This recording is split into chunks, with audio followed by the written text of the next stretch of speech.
chasing shine bright deep inside you.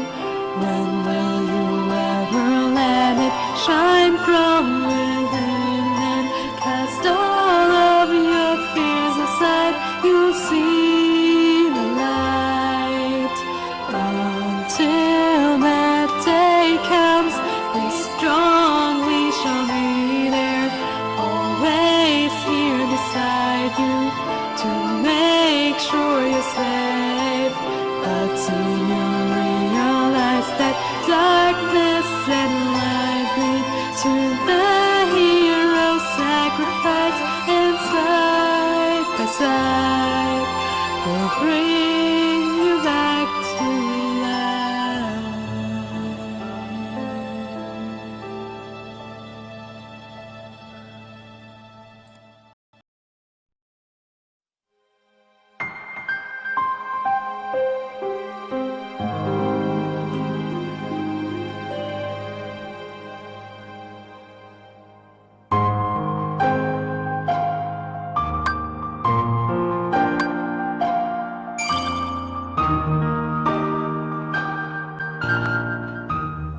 Hello and welcome back to Kingdom Reviews. I'm your host, Future Keybearer. Today we begin our look at Kingdom Hearts Coded. Initially released on Japanese cell phones in 2008, remade for the Nintendo DS, and released in 2010 and 2011. And no, that was not a mistake on my part. The original version was Japan exclusive, releasing on the Docomo Prime. Keep in mind, we are not talking about smartphones here. We are talking about this level of tech.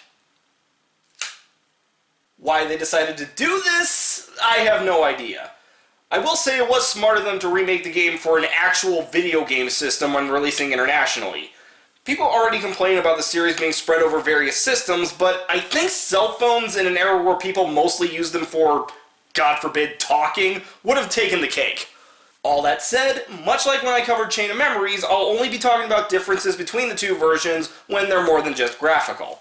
Also keep in mind that unlike COM, when I do discuss changes, it'll be based solely on YouTube footage I've found. I've never actually played the original, as it's a no longer existent Japan-exclusive game on a Japan-exclusive piece of tech. I will say this right off the bat, though.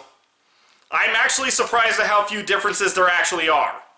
Moving on to the actual game, after rewatching the scene of Sora and Namine making their promise, we of course have the prerequisite opening movie, set once again to simple and clean.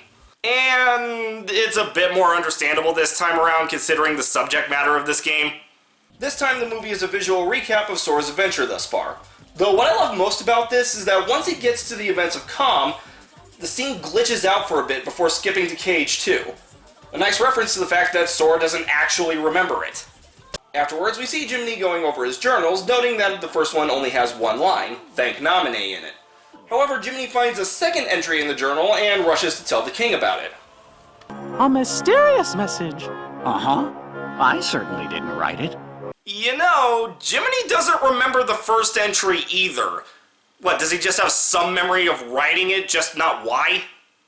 All the other pages are completely blank.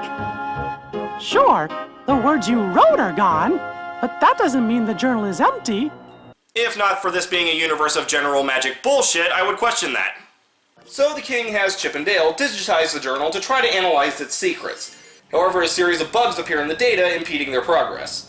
So they get the idea to get someone who can fix the data from the inside. And I think we know just the guy to do it. Am I right, fellas?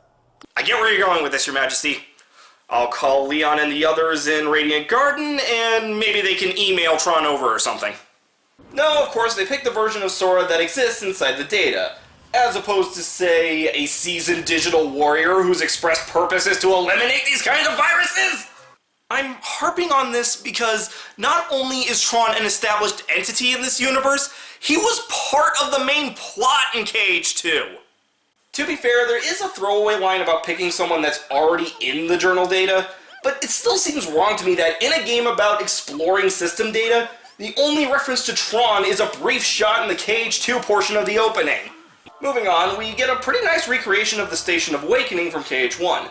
After making the same choice, we see Chip and Dale run off to try to fix what appears to be some sort of external issue. Have you tried turning it off and then back on again? Meanwhile, Mickey tells Donald and Goofy what exactly they're doing with the journal when Jiminy notices something is off. Gorge! I thought that Sora was alone in there.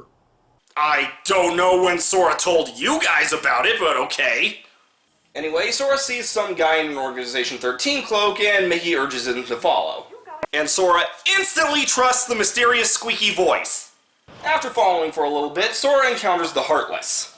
You're gonna have to fight sometime, but don't ever forget, keep your light burning strong. You know, when I first played this game, I started to think that maybe Mickey was the mysterious voice Sora heard in KH1. But while that's not off the table, there is still a lot of possibilities as to what it could have been. And now we get our first bit of combat. I can't say for the original, but the DS version uses the command deck system, possibly due to its popularity in Birth by Sleep. After beating the Heartless, Sora walks through a door and ends up back at Destiny Islands. I'm Mickey Mouse. I've never met the you in this world, but I do know you, Sora. And Sora knows me. You could say we're really good friends. And so, we've never met before, but you seem to know who I am, and we're friends. Is that it? I don't understand. God, this is like me trying to explain the plot of the series to my friends. So Mickey tries to explain the situation to Sora, telling him to solve the mystery of the blocks that have appeared. And Sora just kind of rolls with it. Sora talks with Selphie and Waka to see if they have any ideas, but come up short. When he tries to find Tidus, however, he encounters a problem. The bridge to the mini-island has disappeared, and who does appear but the stranger from before, and he leads them to some kind of hidden portal. Here's where we get the first, and honestly, only real major difference between the two versions of the game. In the original, we get this sort of puzzle segment called Debug Mode. In the DS version, you encounter a more combat and platforming-oriented area called the System Sector. By fighting your way through these, you can fix various issues that appear and continue the plot. At least, that's how it works in the DS version. As far as I can tell, Debug Mode in the original seems to just pop out of nowhere for seemingly no reason. Although it doesn't seem to happen as often as the System Sectors. Anyway, after making it to Tidus, he tells Sora that he has a clue about the blocks. But if he wants it, he'll have to beat him in a fight. Okay, ignoring the fact that you are intentionally impeding our progress, do you really think that's a good idea? I mean, Sora has an actual weapon now. All you have is a long stick. After beating the crap out of him, Tidus' clue is that he saw some stranger heading for the secret place. Tidus, the most helpful! So Sora goes there and hears some mysterious words. Meanwhile, on the outside, those same words appear in the journal, and a bright flash of light appears in the monitor. Remember this for later. After the mysterious stranger does his best Ansem impression, This world has been connected. a keyhole appears. Using his keyblade, instead of locking it like before, Sora actually enters it. And inside, he encounters a familiar foe. Oh no. Yeah, while this battle isn't any more difficult than Darkseid in any other game, it's at least more interesting, having multiple phases that play around with the new bug blocks. After beating the boss, Sora gets flung into parts unknown.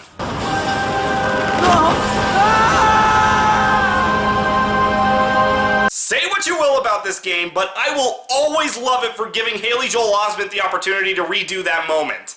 Meanwhile, Mickey and the gang get a new entry in the journal, and a video of Riku meeting Ansem during the island's destruction, which Jiminy notes as odd, seeing as how he never wrote about it. Huh. Weird. So that was Destiny Islands. A pretty good start. Unlike, say, KH1 or KH2, it set up the main conflict of the game pretty quickly, while still introducing us to the mechanics we'll be playing with slow enough so it never feels overwhelming. Well, that's it for this episode. Tune in next time as we travel to a familiar town.